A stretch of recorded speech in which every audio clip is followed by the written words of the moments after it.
cautious, but brilliant!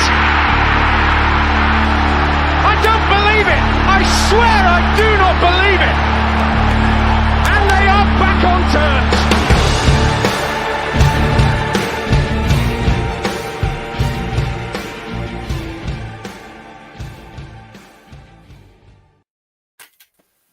Hello and welcome to New York Talk. This is the Rotherham United podcast, and we're going to Wembley. Oh, here we go. Here we go, boys and girls. I think nobody cared about this competition. Nobody cared about it now. Where were you at Donny Way? Yeah, that's it. We are on our way to Wembley in just under 4 weeks' time. We'll be going down to London on Sunday afternoon after storming past Hartlepool. We didn't storm past them. We'll cover that game. We'll look ahead as well. Back to the grind on Saturday with Wycombe. And that will be a grind. We will cover all that. We have myself. We have Mick. Hello, Mick. Hello. And we have Danny still feeling it from last night. Yep. I don't know what's more sore, my shoulder or my head. I've been at your shoulder. Celebrating, my shoulder's gone. You're taking sympathy with Jamie Lindsay and just at your shoulder. Yeah, I'm not going as far as to have an injection though, but yeah. Yeah, it was not plain sailing, but we got there in the end, and that's literally all that matters. It sort of summed up our campaign in the Papa John's Trophy this season, our knockout phase of it anyway. It's been tough, but we got there in the end. Where to start? Honestly, where to start with it? Start with the lineup, Mick. There was several changes. Obviously, Victor came in because this is Victor's competition. Woody came in. Reg came in. Angus started. 2-2 started on the right. Bowler started on the left. Midfield three of Jamie Lindsay, Dan Barlasser, and Dauphin, with Ben Wiles supporting Michael Smith. The striker situation, the striker problems didn't turn out to be that much of a problem, did they, really? Oh, not really. Who needs another striker if you've got Michael Smith? Yeah, you don't, do you? No. Play one up front and still get through a game. Overall, not a great performance for it, let's be fair. Started brightly, first 5-6 minutes probably. Let them into the game and we struggled for the first half, really. I thought they did what a lot of teams have done to us this sort of second half of the season. They just kind of crowded us out, didn't they? They didn't allow us to settle. They didn't allow us to play the ball, and we struggled with that all season. So it was a dour first half in terms of performance. So it's a worry that we've lost Jamie Lindsay as well. He was clearly off it right from the start, weren't he? He just wasn't really involved. So that injury has obviously been plaguing him, despite having an injection. And it was a bit of a shock, I think, Matt, when we did the watch along, and it couldn't work out initially why he'd been taken off. It wasn't apparent immediately that he was injured, was it? But no. Yeah, not a great performance first half, but who cares? Who cares? As I mentioned, let's praise Michael Smith. We'll talk about the goals separately in a minute, but he now takes him to 60 goals for the club. As pointed out, as we've been talking about for a while, he's been creeping up to this target, and he's now got the record. He is now the Rotherham United's top goal scorer of the 21st century. By my reckoning, it puts him 12th on the all-time record of top goal scorers for the club, which again is not bad at all. Brilliant. Let's go back to the first half. As Mick said, Danny, it was a poor first half. The first 10 minutes, I thought we were good. Bowler could have scored. I think we had another chance, which we cleared quite well. But it was very short-lived. It was literally 10 minutes, and then it just all went to pot, really, in that first half. I mean, we were playing well whilst Jamie Lindsay was on the pitch, to be fair. And when he went off, it sort of just rocked the boat, I think. And like we said, we let them into the game. I don't think Richard Wood gets on with Bobby Madley, or at least they don't now. And yeah, it was just one of them challenges. I mean, to give the lad credit, I think it was Gray who scored their first goal. It is a very well taken finish for them, isn't it? It's so far just off the post, and it's unsavable for Victor, to be fair, Definitely. unless he wants to break his neck on the post. No, But yeah, Victor. but Victor he would do. But anyway, but yeah, we just sort of let them into the game, and I think after Lindsay went off and after they scored, certainly we just wanted to get to half time. Yeah. Get to half time, sort of sends out, regroup, and that's what we did, more or less straight away in the second half. But yeah, like we said, that first half was very, very hard to watch. Yeah, 2 key incidents. Well, there's 3 key incidents. Well, there's probably 4 key incidents. A goal, great save, Victor, and the 2 potential red cards, neither that were given. Let's start with the red cards, Mick. The first one was Richard Wood, and for me, it's one of those that looks really bad. But I don't think Woody's done much wrong. He's just he hasn't moved to the man. He's just put his arm up. I might be overly defending Woody a bit here, but I think the way the kid's head flung back made it look worse than it actually was. Yeah, I would argue it's not a red card. It's a yellow. I think Madley got it right. However, if that goes to VAR, that's a red. No question about it, because you see it on video and it looks nasty. I mean, you could still probably argue that it could have been a red card. It was a bit daft, to be honest, because Woody is looking at the guy. He is looking at the player, so he is aware of where his arm is going to contact him. So I could see the argument for people wanting a red card, for the Hartlepool supporters wanting a red card. I can see that argument, definitely. I'd have been disappointed if he'd got one, obviously, because I think yellow was probably the right decision, but tough call. I think It's one of them. Got that one right. It's one of them where it needs an orange in it. Yeah. It's like it's just above a yellow, but you know the justification for it not being a red at the same time. Because the way I saw it was that he's blocked the player off, but because the player's been blocked off whilst building up his pace to try and win the ball, that's why it's such a big contact. And there was a debate in the stand, like it should have been a red card, now it's a yellow card. And I think because it was in the first half, that's why it was probably a yellow. Same with the Reg incident. If it were in the second half, it'd be a red card. Because again, Reg's one was more of an orange, wasn't it? Nah. For me, Reg's one was a yellow, definitely. Nothing more. In fact, to be honest with you, I would argue it probably wasn't even a foul. Do you think Woody could have got there if they let Bogger run past him? Definitely. Just about, yeah. Bear in mind, it's Richard Wood. If it was the other way around and Wood had done the tackle and Reg were there, then Reg would have comfortably got there. But what I would say is that Reg has made little, if any, contact at all with Bogle. Yeah, he's not that's grabbed what I him. thought. He's not pulled him back. He's not done anything. Bogle's just seen his opportunity to go down. So for me, definitely not a red. Without any question, it's not a red. And I would argue it's not even a foul, but I can see why Madley had to give that. Because to be fair to him, he took his time with the decision. Yeah. And he decided it was a foul, disagree or whatever, that's fine. He thinks it's a foul. But he took his time, clearly spoke to Lino about the decision. And I suppose we need to give credit for that. A lot of referees would have gone, right, so off you go. Instant decision. Although we didn't like him against Wycombe this season, the way he made the decision, whether you agree with the end decision or not, the way he went about the decision was the right way. Yeah, 100%. I think it's the right decision. Whether it's foul or not is another question, I suppose. Let's be fair to Bobby Madley. He can't see whether or not it's a foul, because he's got both players have got the backs to him. You know what I mean? So he can't see the fact that there isn't any contact. It would appear from the back that there probably is. And on first viewing on TV, it looks like there is, but when you actually see it, there isn't.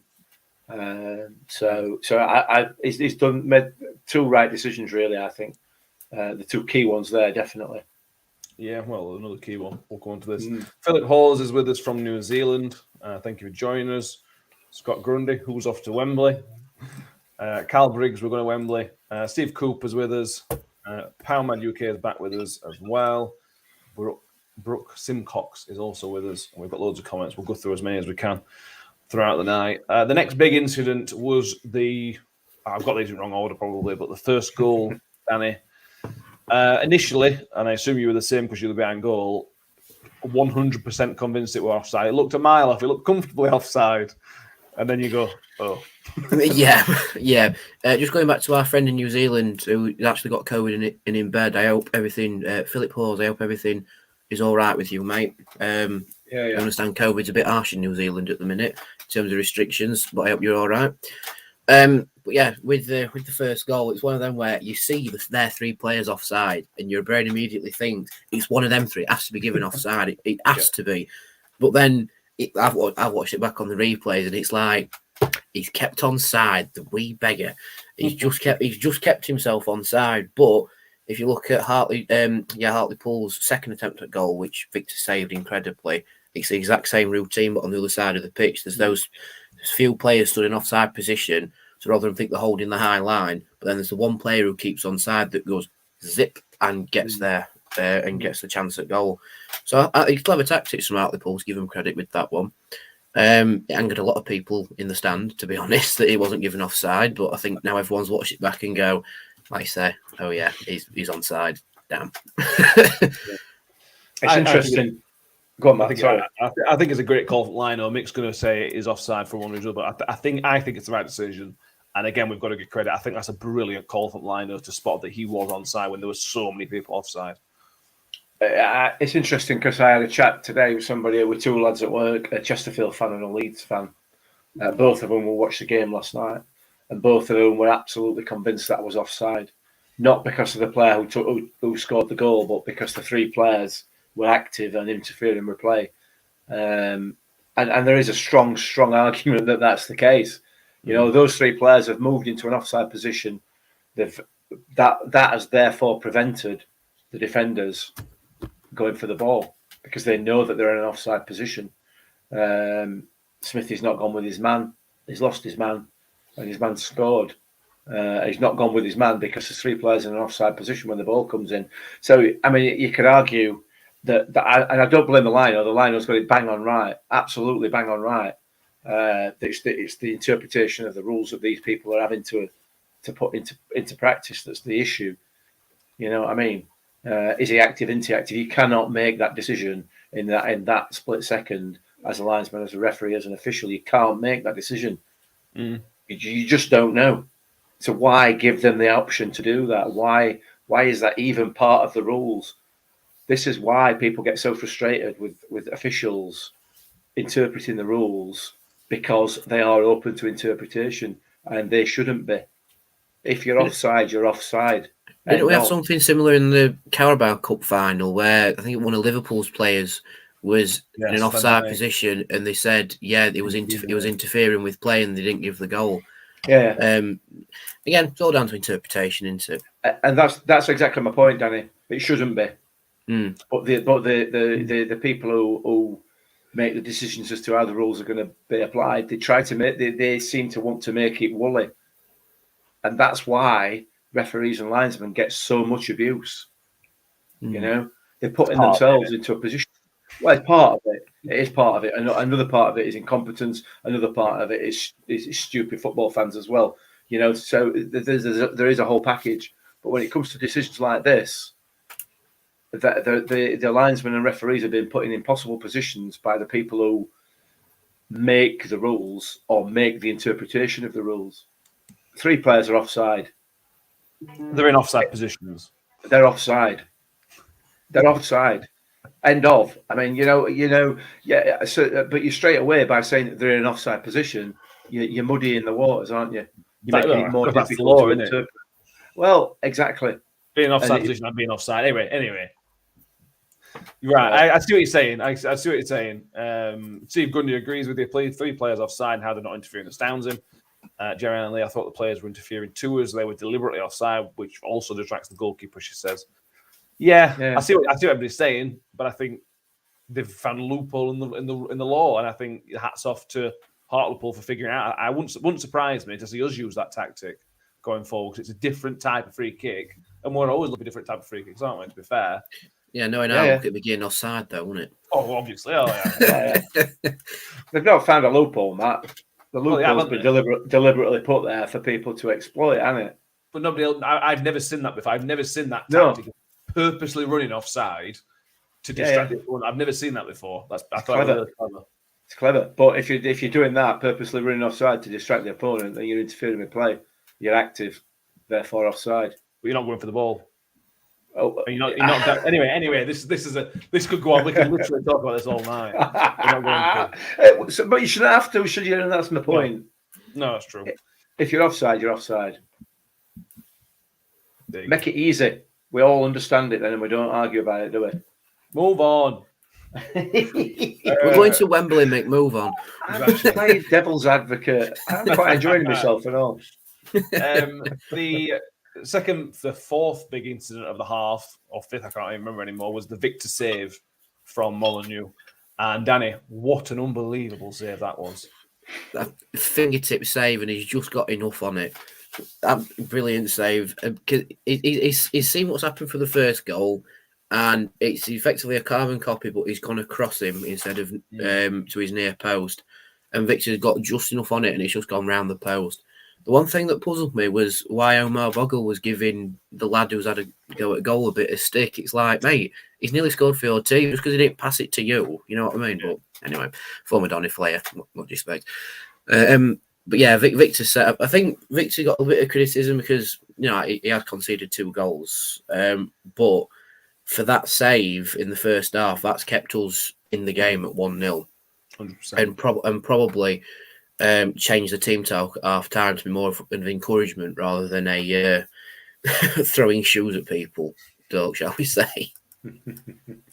Yeah, no, I think you're right. As I mentioned, we were forced into a substitution partway through the game. Probably the first half, when Jamie Lindsay had to come off with an injury. He came off at, just get me notes. So he came off in 34 minutes. Mikel Miller came on for him, which turned out, Mick, to be the substitution of the night. I know Jamie Lindsay didn't want to come off. But moving on to the second half now, which was a much improved performance. And everything good. I know it didn't set up with the goal, but everything good came through Mikel Miller. I thought it was absolutely superb. I said it on the watch along last night. I think I said it previously on this podcast. He is up there with Chio, and possibly, arguably, a better player than Chio, because he's got everything in his locker, with the exception of that lightning pace that Chio's got. That's not to say he's in any way a slouch, you know what I mean? It's not as though he's slow. He is a hell of a player.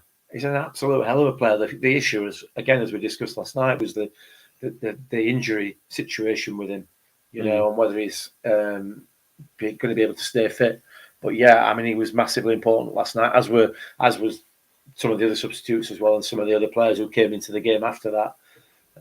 But yeah, that substitution was a catalyst for the change up in form, I guess is that the right word? Performance level. Yeah.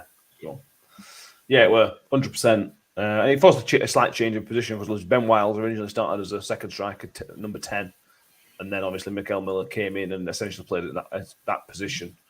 Although he didn't really stick to that position, did he, Danny? He was regularly on the left-hand side, looking like he's playing as a winger in his what we consider to be his normal position. And I said he didn't assist any goals. He won the free kick for the first one, so that's almost an assist. Yeah, and I mean the run that he's done to win that free kick as well is astonishing. He's beaten 2 players and has to get fouled to be stopped. And I watched the watch along back, and I had the exact same opinion as you two. I thought it were a penalty to start with, but then I actually had to watch the footage back and go, he's about 3 inches outside the box. But yeah, if that's Mikel Miller on 70-80% match day fitness, just coming back from an injury, good lord, imagine when he gets to 100%. Yeah. And I'll put my marker down for this now, and I'll probably get a lot of stick for it come end of season. But Mikel Miller could save our title-winning season. If he can play off Smith like that until the other strikers are back fully fit, that could be the little stopgap that we need until maybe KO comes back, because he's meant to be fit for the Wycombe game, I think, but I don't think he'll be risked as a starter. Yeah. So if we start with Miller just off Smith again, could be a very good stopgap. Yeah, he is. We'll talk about Wycombe game in a minute, but yeah, I completely agree. He could be key. Keeping him fit could be absolutely key. As long as we keeping Smith fit, Gio fit, he's in that bracket of God, keep him fit the rest of the season. Definitely. we'll talk about it again in a minute with the second goal, but we've got Liam McGarry mentions Barlas was outstanding last night. The passing was on point and a great cross for Smudge's header. Now, I seem to recall you, Mick, on the watch-along saying that it was too close. You don't want a free kick here. Yeah, I did. Yeah, that's what I know. I don't even know why I'm on a football podcast, to be honest. I know nothing. I know absolutely nothing. Yeah, I thought it were. It just did seem that way, didn't it? But it did, yeah. Nah, I don't bank on. I wasn't banking on Dan Barlas and Michael Smith, where Geordie duo. But I should have been really. Should have known. To be fair, Smithy didn't have to try very hard to get to the ball. The defending on that one was very, very relaxed, wasn't it? Hey, mate. Listen, the way Smithy went for that ball, it didn't matter how hard the defender tried to get it. It would ended up in back at net with ball. That's that.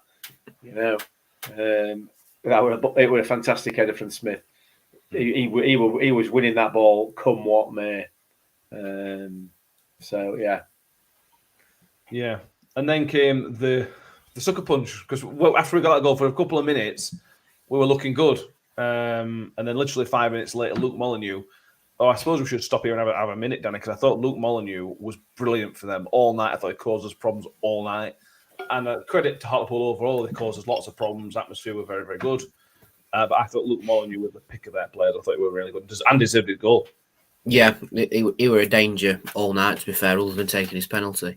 But yeah, he were a danger all night. But I think if that chance is created in probably a higher division, the defender would turn it over at bar. But I think it's more down to Wicky's got his clearance, like the angle of his clearance foot wrong, and that's why it's ended up in the back of the net. But not to take it away from Luke Molineux, he was astounding for them. He was a real danger, and he was one of their most dangerous players to the point where people got irritated whenever he were on the ball because he either draws a foul or he creates a chance, he plays the ball through. Yeah, he were a danger, and fair play to him for actually getting a goal during the game. However, I would personally give it as an own goal, but oh, you're cruel. I think it's going wide from his initial shot, to be honest, and I think Icky turns it home. I said that last night. I said, I wonder if that were going wide. No way were that going wide, mate. That was nestling right in the centre of the goal. It weren't even going in corner. But anyway, whatever. On that goal, I've seen Angus get a little bit of stick. Liam McGarry point. This is a kind of bit of stick. Thought McDonald should have closed him down quicker, but very composed finish. I've seen much harsher criticism than Angus. If you look at isolation, Danny, you could say, maybe Angus should have been closer to him, but he had to be part of the back three. It couldn't have been out wide, so Molineux's shoulder, because then there's a big gap in the middle of the pitch. For me, that's Bowler. Bowler's completely found himself out of position and stitched McDonald up. I don't know what else McDonald could have done, really. Yeah, I agree. I think the criticism of McDonald comes from when people have watched probably the replay back. Yes, there is the argument he can close him down quicker, and maybe if we'd have had Angus for the whole season, he would have done. But again, it's only Angus's second start of the season. I think third or fourth appearance overall. So it's one of them where you can just give him just that little bit of, all right, you've not been in the squad with everybody else, and this, that, and other. But yeah, it's for me, it's 6 of one and a half dozen of other. Yeah, bowlers could be making that position his own a bit better, but also Angus could close him down a bit better. But I think to lay a lot of stick on Angus for the goal is not looking at it as a team game, as more of an individual game. Yeah, I agree. I thought about back three, Mick. I thought it was probably our best performer. I know Icky was fairly slow when he came on, but Woody had his moments, Red had his moments. Other than that goal, I thought Angus was very, very good and scored his penalty.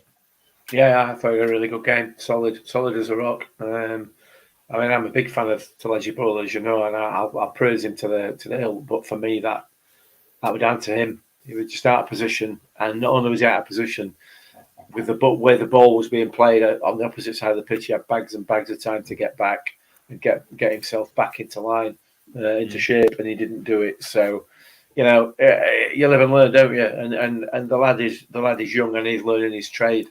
So you're not going to get on his back about it. But I personally, I don't put too much blame on Angus. In fact, I don't put any of it on him. I think he did what he could. But yeah, he had a really good game. Moving on to the fourth goal of the game, Cal Briggs asks, whoever said Chio can't cross the ball was proven wrong last night. Yeah, Chio just needs to start crossing with his left foot. That's all he needs to do. It was brilliant, Danny. Again, it basically started from Miller. Miller's got the ball from halfway line, push forward. I said this on, I think, the Mick last night. I can't imagine many things more frightening as defenders than seeing Mikel Miller passing it to Chio, who's going to try and cross it to Michael Smith. I mean, that's just a nightmare scenario for a defender. Well, it's like Paul Davis says, it should be illegal to bring Chio and Miller on the pitch, both in the second half. But yeah, again with Chio, are we sure he's right-footed? Like the Has he scored with his right foot yet? No. Well, I think he might have done for Ireland. But for us, is it two worldies with his left foot? And I think he's probably got a few crosses with his right foot as well. But that cross he's dug out to land it bang on Smith's head in the box, and it were doing it throughout the evening as well. That strike with his left foot to just drop it like a pin in the box, and then Smith heads it home. It's an amazing cross, absolutely amazing cross. But then credit to Smith again. He has the knowledge to run onto it and know where it's dropping. And to equalise for a second time, and all in the space of 20 minutes, I might add, that were a mad 20 minutes. Like we draw level, they score, and then we draw level again. Madness. I couldn't catch my breath. No wonder I'm battered today. I didn't have a chance to breathe in that second half. Yeah, it was brilliant. I said, we mentioned at the start, mate, Smith has got his 60th goal now passes Adam Lafondra. I'm going to say he's back, but he's not, is he? He's just scored some goals on top of his normal performances. And he was brilliant. He won everything last night, Michael Smith. He won everything in the end, flick-ons, and it just caused them a nightmare. I thought it was brilliant again. He's never been away, has he? Let's be fair. He's he may have been off the goal scoring sheet a few times, but in reality, his contribution to the team's not diminished in any way. And yeah, I mean, he was having those two goals last night, weren't he? He was having them, especially that second one. You were getting that one, weren't he? Nobody was stopping him, and that's what we want. That's what we want to see from him. We know that's where he does. But again, some of his touches were just sublime. He's turning into a hell of a player. So yeah, I can't praise him enough. And he deserves that title of top goal scorer of this century for us, doesn't he? He's worked so hard for it. I appreciate that wasn't what he was aiming at, but you know what I mean. He has worked so hard to achieve what he's achieved so far, and it's just great to see. Great to see. All I'll say to him, if he's listening, which is probably not, imagine how many more goals you can get if you stay for like another 4 years. Just imagine what you get. Just imagine. I can say his mother-in-law listens to the podcast, so if you're listening, hello. It was nice to speak to you before the game. Yeah, brilliant. You spoke to her, didn't you, Danny? Yeah, it was quite weird. I was just joining the queue to go get myself an hot dog, and she says, "Oh, you're the guy from the podcast. I'm Smith's mother-in-law. We've come up from Sunderland." It's like, oh, hello. Random encounter of the evening. But I think with Smith's mother-in-law, the best thing is that she were in away end with all fans. That's brilliant. That is brilliant. You are hello. If you're watching, hello. Nice to thank you for joining. Thank you. Mother's Day special on the cards with Alison Barlasser. Yeah. Speaking of which, I don't know whether you're going to go on to this, Matt, but can we just have a little shout out for that effort of Dan Barlasser's in the second half? The one that clipped crossbar. Yeah. I mean, that was just ridiculous. Absolutely ridiculous, and it should have been a corner, to be fair, because I think it just touched the defender on the way through and then hit the crossbar. But the technique, if that had gone in, geez, that would have been. I mean, that would have been goal at tournament, goal at season. It was just a fantastic strike. I mean, even Dan thought it were in as well, didn't he? Yeah. It was an absolutely awesome effort. It was. Before we get into the penalties, a couple more performances to mention. Let's bring in Donna's comments. Nevea was on Good Morning Britain with his side 2-2 shirt this morning. I thought he played really well. And as Donna mentions, he played well and made Nevea's night, giving her a shirt. It's definitely the ethos Paul Warne likes, interacting with fans. We also really like him. We said on the last couple of podcasts, Danny, he is gradually getting better and better. And again, he's done it again. He's just getting better and better. And that was his best performance for us comfortably. Yeah, he's one of them players where I guess he just needs a run in the side. He needs just to build it up. And in all honesty, I can see him coming back for another loan spell next season. Yeah, he's built into the club ethos and what we're all about, and he's made mates here in League One. And then it's like, right, let's do it again in the Championship. Same with Will Grigg, to be fair. I can see Grigg coming back if he's well enough after his rehabilitation, because they just get what the club's about and they like it here. That's the main thing. They like it here. And my mum were telling me when I got back home that the commentators weren't really giving Rotherham enough credit that they deserved. But Really? the guys in the studio were heaping praise on the ethos Paul Warne's built. And a few of them were saying about Smith, he's doing really well, he can get a big move. But I can't remember who said it, but one of them said, I think he's going to stay. You can tell he really likes it at that football club and he wants to do well for him. And there's someone like Smith who has built his whole family unit here. And I know a lot of his family's still based in the northeast, but his direct family are more or less all based around Rotherham. And it's the season of his career. And would you want to risk it somewhere else whilst having the season of your career here now? Does he want to try and do it again in the Championship? Probably yes. He was very good for his last season. And now that he's had the season of his career, he's like, right, I can kick on and try again now. And in all honesty, I can see Smith staying. If we go up this season probably through automatics because it's less stressful, I can see him signing a new contract and staying. Might only be a 2-year contract potentially, but I can see him staying. Maybe not for his whole career now, but It's 30. Again, why not? Yeah, why not? As a striker, it's much more difficult. The physicality he puts in, I think it will be very difficult to play to the age that Woody's going to play to, because I think Woody doesn't need to be as physical, as much less energy. Whereas Michael Smith's game's all about running, it's all about getting at players, it's all about the physicality. So I don't think I might be wrong. To be honest, I hope I'm wrong. But I don't think we'll see him play until 37, 38. You might see him play until 34, 35. And what is he, 31 now? He could just take over from. He could just drop back and take over from Woody when Woody retires. That's true. Took words straight out of my mouth there, Mick. I was just going to say that. I'd love to see Smith this year. He did that when Woody got sent off, didn't he? He played centre back. Yeah. Future position there, Smudge. Yeah, we'd love. He's already going to go down. He's already in the conversation, the best striker ever. If he stays for 2 or 3 more seasons and keeps us in the Championship, he will cement his place in there. He just will. He's certainly the best modern striker. He's the best what, sorry? Modern striker. Yeah.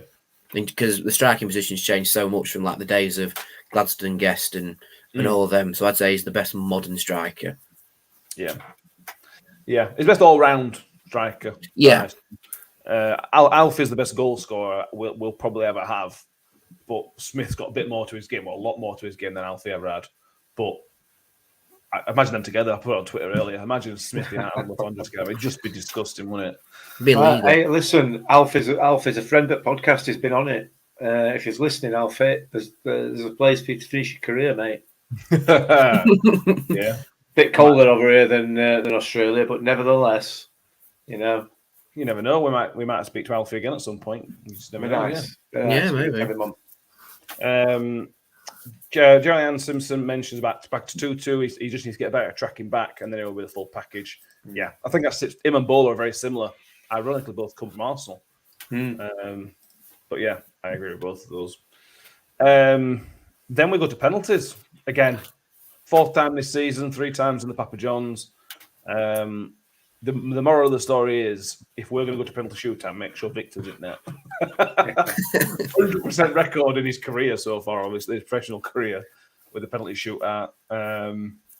It was as stress-free as a penalty shootout could be, sort of. We were always ahead of the game, really. We were never having to come back or all.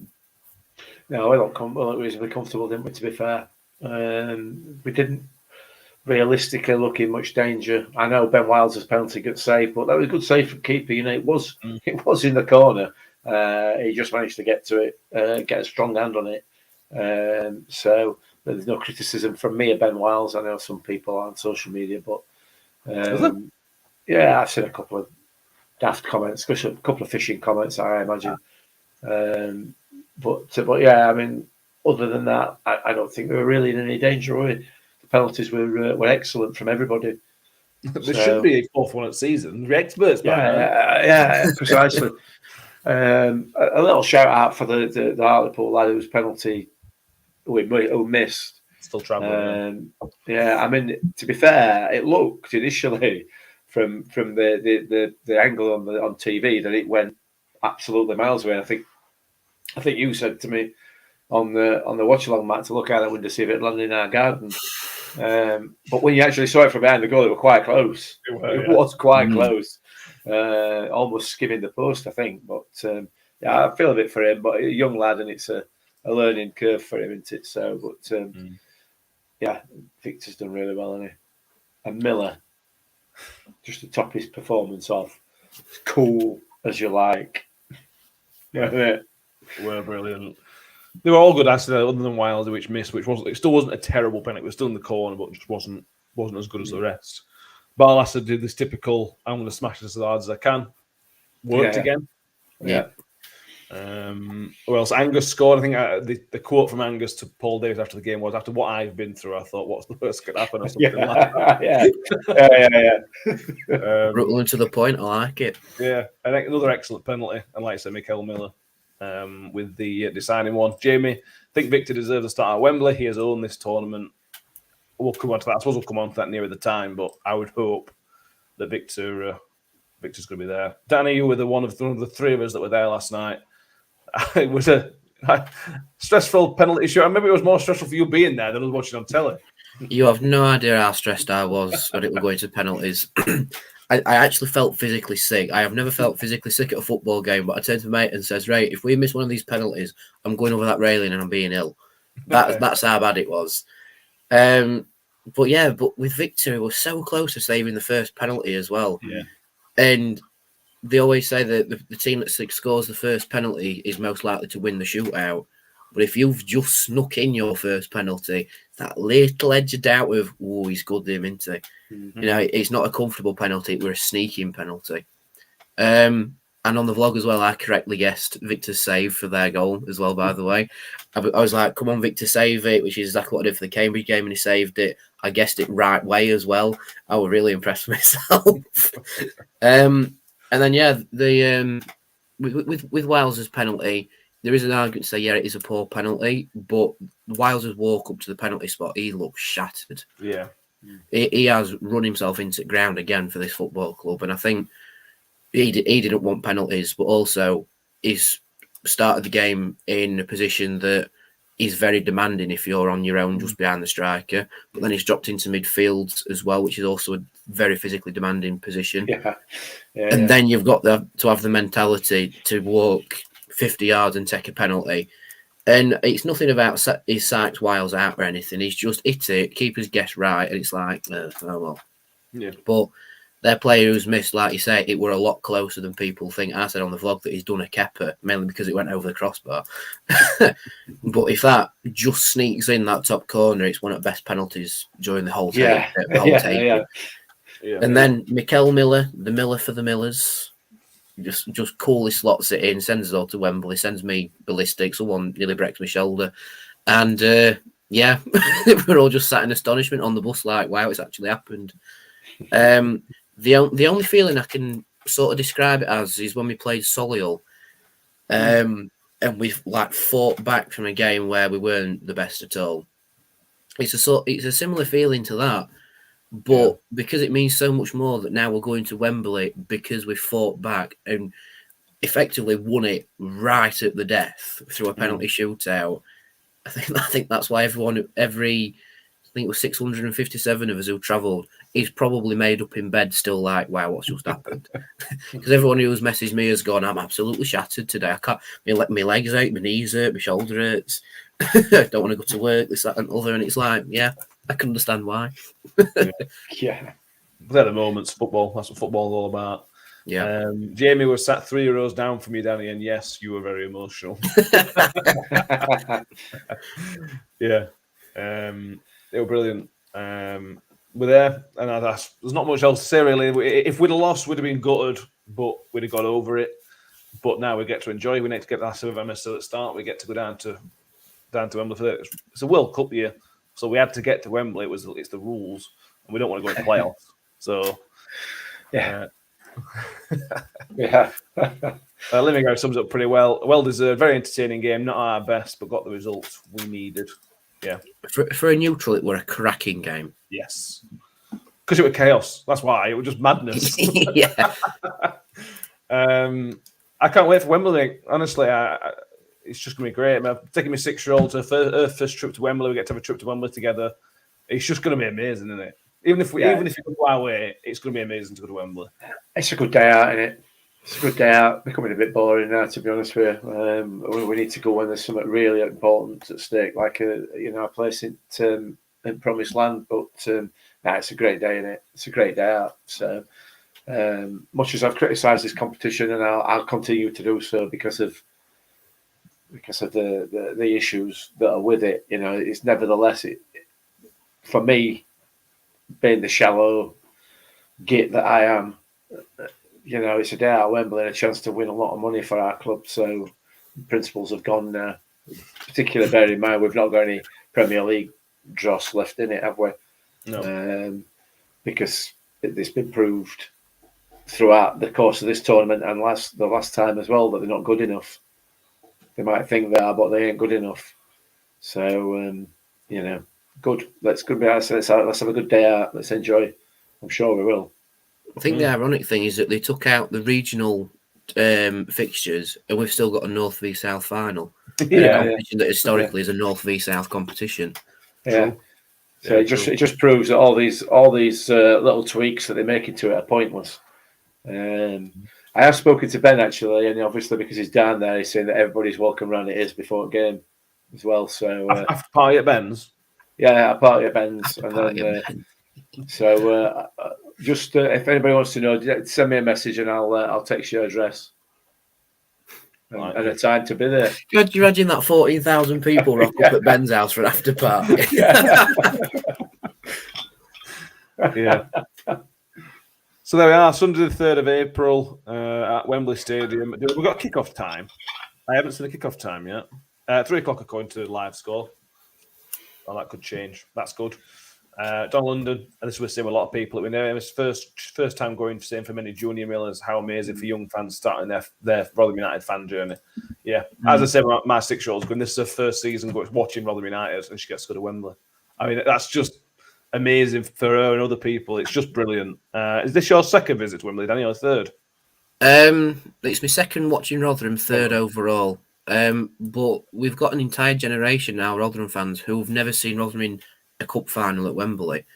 You've got the ones who can remember 96, and then it's sort of like the playoff generation, weirdly, isn't it?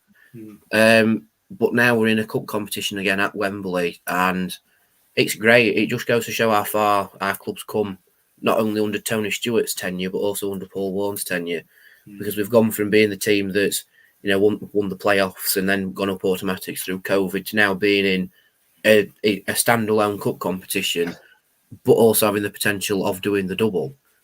Which, if you were to say to me like 5 to 7 years ago, Rotherham United could be on the cards doing a league double in League One, I'd be like, hey, come on. But for me personally, it's like a tick on my bucket list. Go and watch England and Rotherham at Wembley in the same season. I never ever thought that would be possible, because it's like, oh well, England always play at Wembley, so I could try and do it in future. But for Rotherham to be in a cup final at Wembley, it's It's happened very rarely. I think it's only happened twice before because it was the League Cup final. I know it wasn't because we played at Villa Park and Millmoor, didn't we? That wasn't at Wembley. Yeah, no, that wasn't at Wembley. So it's only happened once before, and the rest of the time it's playoffs. So to have England and Rotherham at Wembley in the same season, I am absolutely buzzing. Absolutely buzzing for it. Yeah. It's going well. Few stats, few records. Paul Warne will be, assuming he's still in a job by the 3rd of April, which I think he will be. He will be the first Rotherham manager to take Rotherham to Wembley twice. No, it's always been a change, different manager every single time. Obviously, 2018, now 2022. Richard Wood again will be the first captain, assuming he plays, to captain Rotherham twice at Wembley. There's rules to going to Wembley as well. If Rotherham United go to Wembley, that means we're going to score 2 goals. And that means somebody is going to score twice. It's just do you want Nigel Jemson, Ryan Taylor, Alex Ravel, and Richard Wood, the only defender on the list. Richard Wood might get another 2. He's shut it out, doesn't he? Let's be fair. Mick, be a bit more excited. Michael Smith needs to do it this time round, I think. Only thing he's missing from his Rotherham journey at the minute is Wembley goals, Michael Smith. Yeah. He'll get him this time. I'm sure. So, yeah, looking forward to it. Can't you tell? No. From what I can tell, it will be our first ever game against Sutton, because I think they did the Football League last season. The referee has been announced already. Sebastian Stocksbridge. Nothing significant on that one. We're going to Wembley, boys and girls. Love it. Scott Grundy says he remembers 96. Yeah, a lot of people do. Mick does. For what his memory's worth, he does. And as we spoke to Neil Richardson, Trevor Berry, and Andy Roscoe last summer. We might even try and get them on again in the lead up to the game, just to sort of get their thoughts back. That's 26 years ago now. And when we spoke to them, they talked about it as if it were yesterday. The passion and the pride they spoke about playing for Rotherham United at Wembley. It's just what these players are going to have the same sort of thing. The ones that are lucky enough to get picked are going to have the same thing. Even if they lose, I think they'll win. But it's going to be brilliant. A couple of weeks to look forward to it, haven't we? Yeah. Anything else from the night, from the game, before we have a quick look ahead to Wycombe? One thing I'll say is that Hartlepool's atmosphere was electric. Like this was one of their biggest games in their history, and I think it's their highest attendance in 18 years. Wow. Or something like that. So we apologise for spoiling your party, but it's now our party at Wembley. So, but when they were 1-0 up, the stand that was directly on our right-hand side from the away stand, I swear it was moving at one point because the fans were bouncing up and down in unison. Like, wow, that is an atmosphere right there. So yeah, Hartlepool, well done. You've got a better atmosphere than Hillsborough had for the whole of this season. So well done. A better pitch. Yeah, By a country mile, a better pitch. Yeah, better pitch, better fans, and they beat Wednesday in the competition as well. Hey, hat trick. Proper club Hartlepool. Proper club Hartlepool. Yeah. They're giving us 14,500 initial tickets for Wembley. The price is pretty reasonable. I think it's about half the price what the playoffs normally were, or what they were last time anyway. So get down there, boys and girls. I don't know if you've been before, just go again. You might. The thing is, Wembley visits. We might not visit Wembley for another 25 years. That's how football works. You look at Hartlepool, never been there before. This could be our last time in such a long time. So if you can get down to Wembley and support them and try and enjoy it. And yeah, I don't know what else to say. It won't be, will it? We'll be there again in 4 years. Yeah, that's true. 2026. Yeah. Good point. And what we've also got 2 weeks to look forward to. All Wednesday fans telling us how few people we're taking to Wembley as well, which is going to be great fun. I'm looking forward to that. All of sort of Wednesday willy wavers. Yeah. Telling us how massive they are. All I'll say is to that is that we've been to a cup final in the 21st century. They haven't. We've probably been to Wembley more times than them. Yeah. But we didn't take as many fans, so it doesn't count. We lost.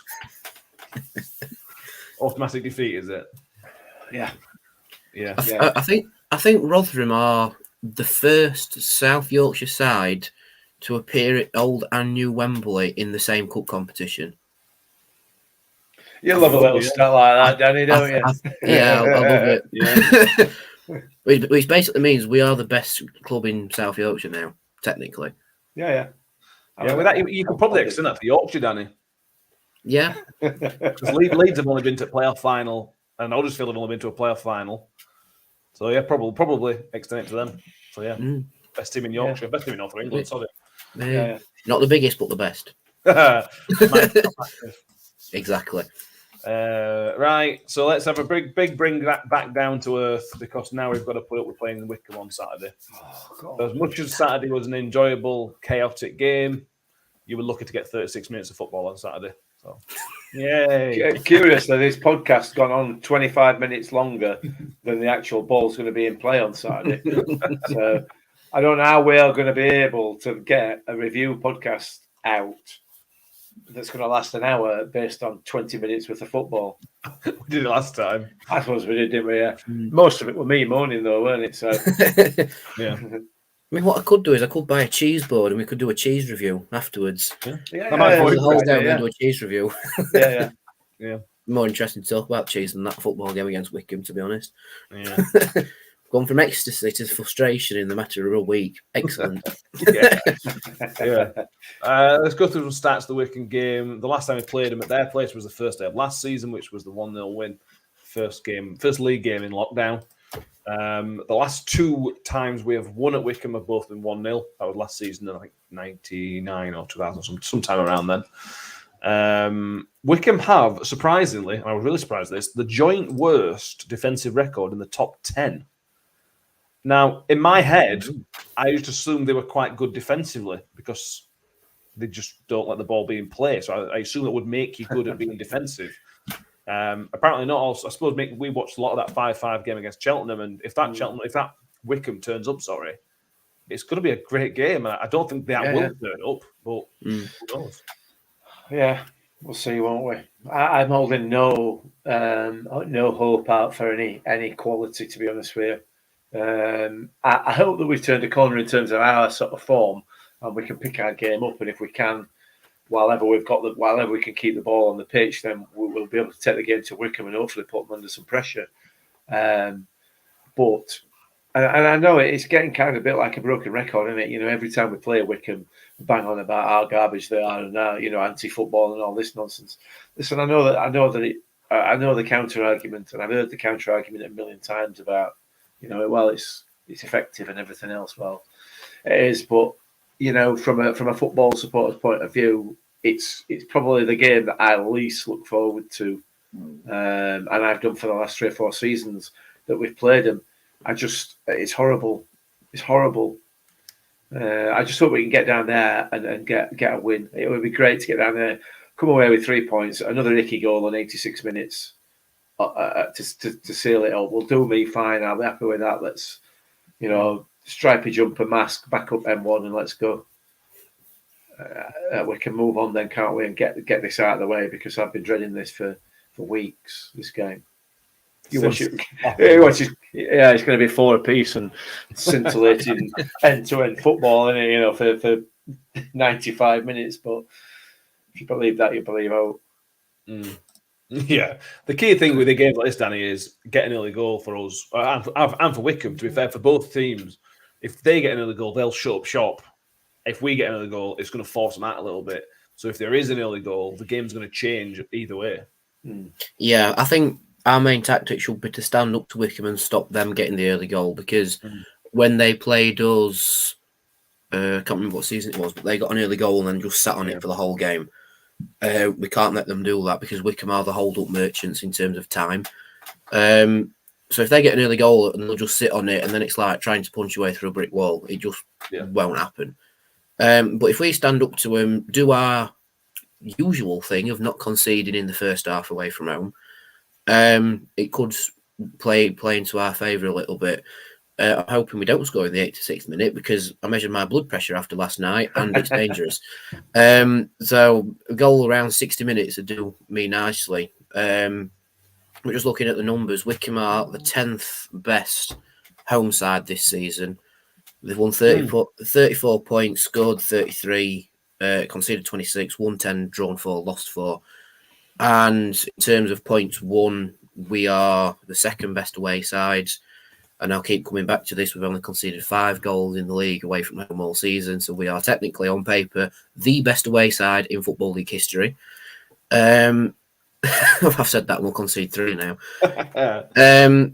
But yeah, we've won more points away than Wycombe have won at home this season. And I think Wycombe have experienced a little bit of a drop-off. They were up and around the automatics for a long time. They've dropped off. But then they've just sort of had a little revival again. And they've started picking up more wins now. They are currently above Sheff Wednesday on goal difference and a point behind Plymouth, but they've played the same number of games as us as well. But yeah, I think with this game, I'd be happy if we drew, to be honest. But it's also one of them like, go for it, win. You know, we're riding a wave of reaching Wembley. Let's go for it. Yeah. And it's one of those weekends. Wigan play MK Dons. So if we can pick up a win, at least one of those is not picking up 3 points. We might draw, which would be brilliant. It's an opportunity. It's just a shame we're playing these. Stephen Adams questions Lewis Wing to score. He scored twice. Yeah, he's at Wycombe now, isn't he? That's a change of scenery. It suits him. The ball's not in play long enough for him to run about, is it? So it suits him down to the ground. But yeah, he scored twice against Crewe. We know Crewe are in bother, but he's still 2 goals. Get his confidence up. They haven't played midweek, so they get a rest. We've played on a Wednesday night because Sky made us. Not ideal preparation. Well, Steve Grundy mentions we need an early goal, so they have to come out. Yeah, ideally, that for me. They will probably take a point, I would have thought. Do they need to win, really? Do they really? I think they probably need to. With the games running out, 9 games left after this one, I think, or is it 8 for them? I'm not sure. 8 after this one for them. Yeah, so they really need to try and get some points on board to cement their place in playoffs. No, 9 after this one. Apologies. Yeah, I'm not convinced either way. Whatever it is, I'm not convinced that a draw is really much comfort for them. To be honest with you, it's very close down there, isn't it? So. You know, they're going to need a win. You look at table as Daniel mentioned, they're level on points with Pigs and 1 point behind Plymouth. Both Wednesday and Plymouth have games in hand, 1 game in hand each. So they need it. Which might, like you said, might keep the ball in play for 40 minutes rather than 35. But if they manage to score it, I mean, can you just imagine what it's going to be like if they score in the first 5 minutes? Oh, it's just going to be horrific. It's just going to be absolutely horrific. Don't put that thought in your heads. Bit of ref news. Lee Swaby, I think is how you pronounce it, is the referee. He last refed us away at Gillingham in 2019 with the crooks from miles out goal. He has ref Wycombe this season at Wycombe, and they lost 4-1 to Ipswich Town. So hopefully we can have the same sort of thing. As Danny mentions, he awarded us a penalty at Gillingham, didn't he? He awarded Smith a penalty and he missed it. Yes, he did. That's right. Yeah, you're right. Yeah, I forgot about that. Sharp has attacked my memory. There you go. I remember that as well. No, you don't. No, I don't. As Danny mentions, their home form's average, which is in sharp contrast. When they went up last time, I think they were unbeaten. If they weren't unbeaten, they only lost 1 or so game in that shortened season. Their home form was incredible. It's dropped off massively this season, so we've got to try and take advantage of that. Hopefully, let's talk about lineups. It's going to be who knows who's going to play in all positions. There's a couple of people we know are going to play. Vickers is going to play. Marlas is probably going to play. Michael Smith's going to play. Chio's probably going to play. After that, it's a little bit unknown. You'd expect Woody, but you don't know because he's played midweek. Danny, give us other than those 4. Where's your lineup looking? I think Woody's going to play because he only played 45 minutes on a midweek, so it's like yes, Woody can probably play. Maybe Icky because again only 45 minutes. Could potentially bring Harding in. I don't know what the situation is with him. It was suspended. Paul Davis tweeted out. Yeah, right. So Harding will come in probably on the right hand side. Like I say, yeah, Chio because even though he didn't play for long, he had a massive impact on the game. We'll probably start with Ferguson and maybe bring Miller on later on in the game, just to hit him with that bit of pace, because, like we say, playing Chio and Miller in the same half of football should be dubbed as illegal. Then probably Rathburn. I'd personally swap Wiles. No, Wiles probably have to play, wouldn't he? Because Lindsay's out with his shoulder. Yeah, so Wiles and Rathburn midfield. Smith, because, well, we have to. And this is where it gets a little bit sticky, because Coyote's meant to be fit for the Wycombe game, but would you play him from the start just in case he's not 100%? You know, would you play with someone slightly off him? You know, maybe start Miller in that little channel behind Smith to start with, and then swap him out and bring Coyote in later on, potentially. I'm going to go with Coyote to start, but I don't think he'll see out the game personally. Yeah. I'm going to go for Wiles to start, but ahead as a second striker, almost like he started with on Tuesday or Wednesday, sorry. And then I think probably a Doffin. You know, there's not many midfielders left. You'd have to put a Doffin in really in that midfield. Other than that, I agree. Well, you picked Woody and Icky. You said Harden, didn't you? Yeah, hard on the right, Icky on the left. Because I think Icky is slightly better on the left than he is on the right, personally. No bench.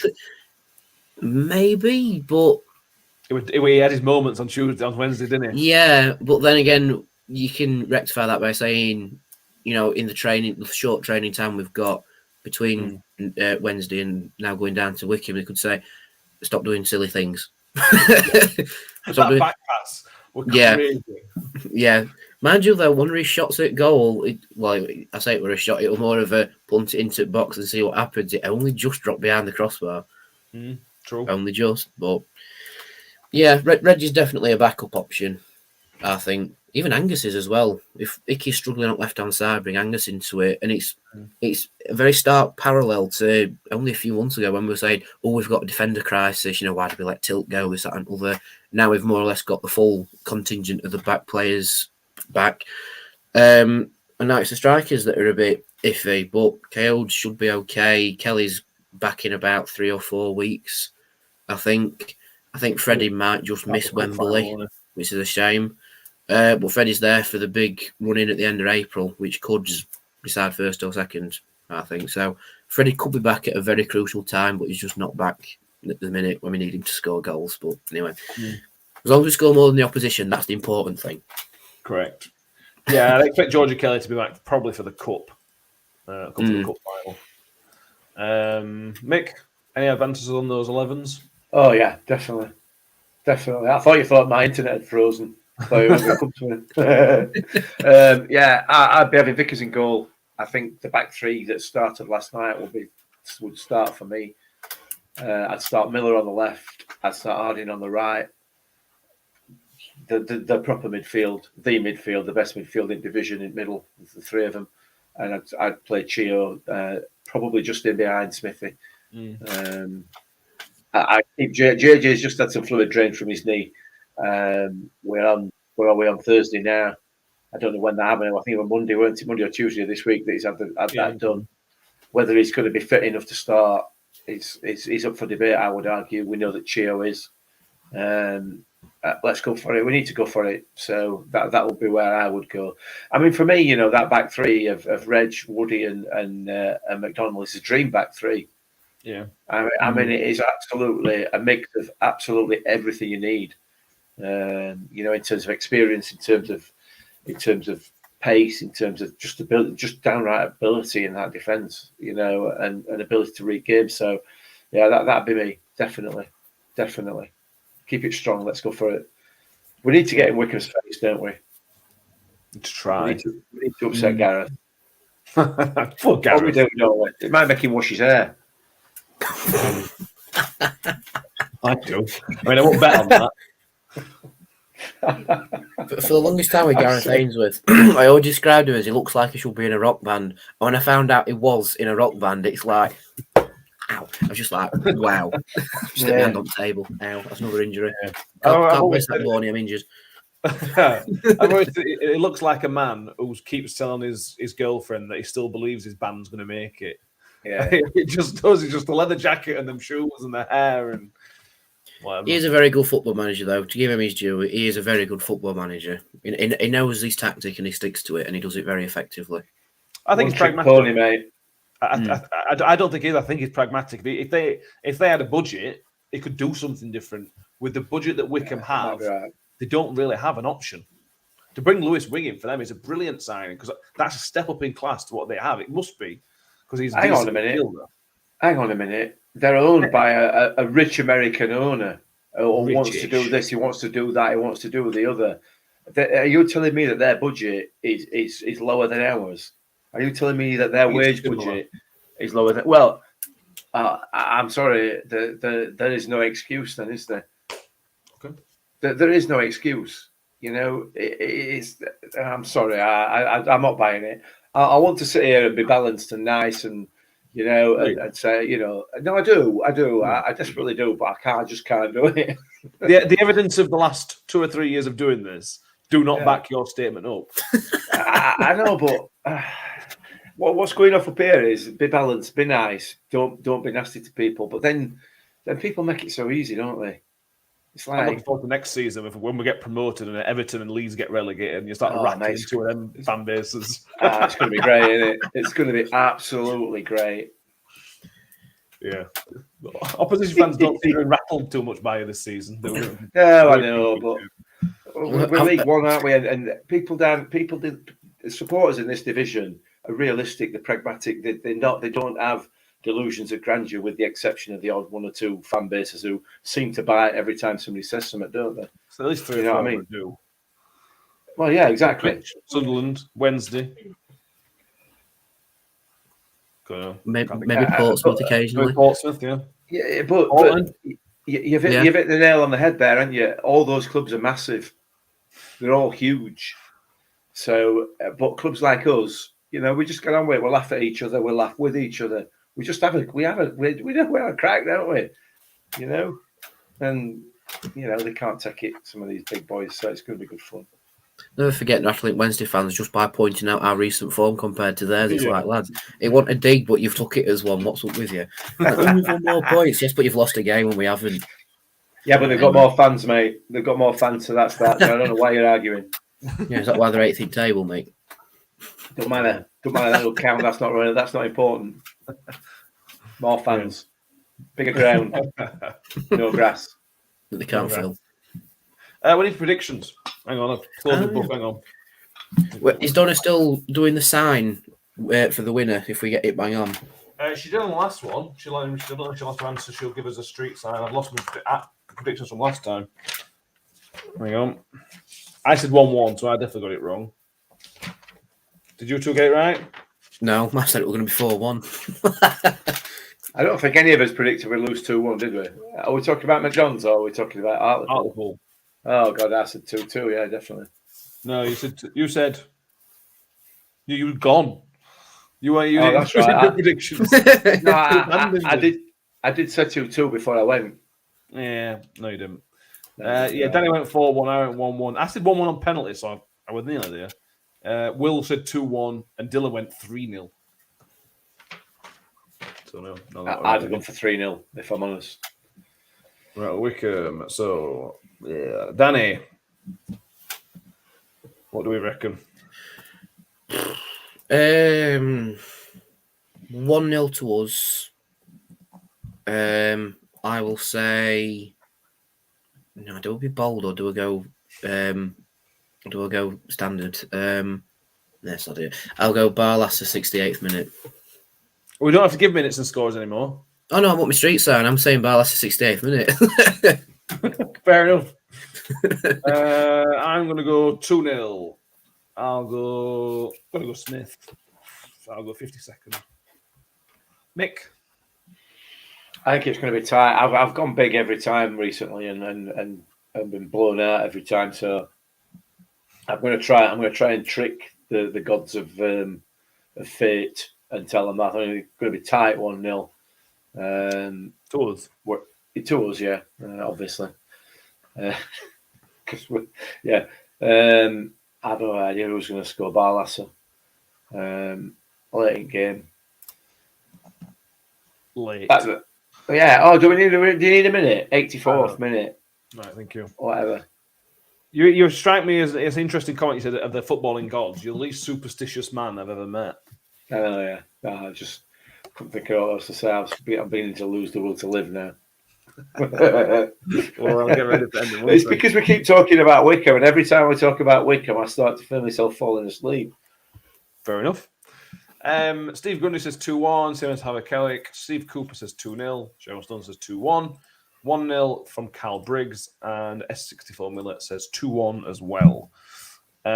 Yes, thank you all very much. Danny, do you want to give a shout out for your work for the Red Gloves for the Rotherham Hospice? Yes, I've partnered with John Breckin and the club in doing the Raise Your Hands for the Hospice thing. Basically, there's going to be red gloves for sale on the away coaches and at the Lincoln game and on the day of the Shrewsbury game. We're hoping to sell, I think, 6,000 red gloves for everyone to wear at the Shrewsbury game. Then we'll do the whole thing of everyone's got red gloves on. And we've raised a lot of money for the hospice so far. I myself raised 66 quid on the bus down up to Hartlepool. So thank you to everybody who's donated so far. And for the people who are still waiting for their bulk order, I will get it to you the next time I get a restock because they have all gone now. But even if you don't want a pair of red gloves, any donation to the hospice is welcome. And yeah, it was on our sleeves for the Hartlepool game as well. So thank you to the sponsor who's come in and just done that for us. Not their own branding, they've just gone put the hospice on it. So thank you very much to them for doing that. And yeah, get your red gloves from anybody who's selling them because Raise Your Hand for the Hospice is a great cause. I love the name, by the way, cracking name. And it also gives me the opportunity to go for a pint with John Breckin, so I'm happy as Larry, mate. Lucky boy. Get in his ear about coming up podcast. Come on. I will. And keep an eye out on our social, because towards the end of the month, we are talking about, we've as people will know, we're trying to raise money for the Ukraine Red Cross. Towards the end of the month, we're looking at doing a 12-hour podcast, a full day's podcast. Ish. And we are 12-hour-ish. No, it'll be 12 hours. And we're currently working on getting some players to come on with us. We've got some soft yeses from some former players, some legends of the club. I'm working on getting a few more of those. Keep an eye out for that. That'll depend on one thing or another, but that'll be towards the end of the month. So keep an eye on our socials. If you have enjoyed this thing, what is it? Podcast. There you go. Please do subscribe on YouTube channel. Give us a thumbs up on the video if you haven't already. If you are doing the audio, please subscribe on iTunes. We are regularly getting into the top 150 of all of sports podcasts in the UK on a regular basis now. So loads you're clearly listing. So thank you very much. Make sure you subscribe and give a 5-star rating if you can on iTunes. And if it allows you on Spotify, sometimes it does, sometimes it doesn't. Try if you can. We will be back on Sunday evening, which will be a look back at Wycombe game for the X amount of time the ball's in play. Look ahead to another Tuesday night game, which is Lincoln City at home. If you haven't already, which I haven't yet, go and watch Danny's matchday vlog from the Hartlepool game. I'll be watching that as soon as we've finished here because I want to relive that night. Going to Wembley. We're going to Wembley, everybody. I don't know what we're going to do. I don't know if we'll be able to do some special episodes for Wembley or not. It's a conversation we need to have between ourselves, see what more we can do for Wembley, but keep an eye out for all sort of nonsense. Mick, it was a pleasure to spend last night watching the game with you, and I'll do it again on Saturday probably. Yeah, I'm sure we will, and Tuesday, and so on it goes. Yeah, absolutely. No, thank you. Mixed up my circle of friends. Danny, it's a pleasure to have you with us. Yeah, no worries. Always fun to waffle about football for an hour and 14 minutes. There we are. We waffled on. But we're going to Wembley, everybody. We're going to Wembley. Right. See you next time. Bye.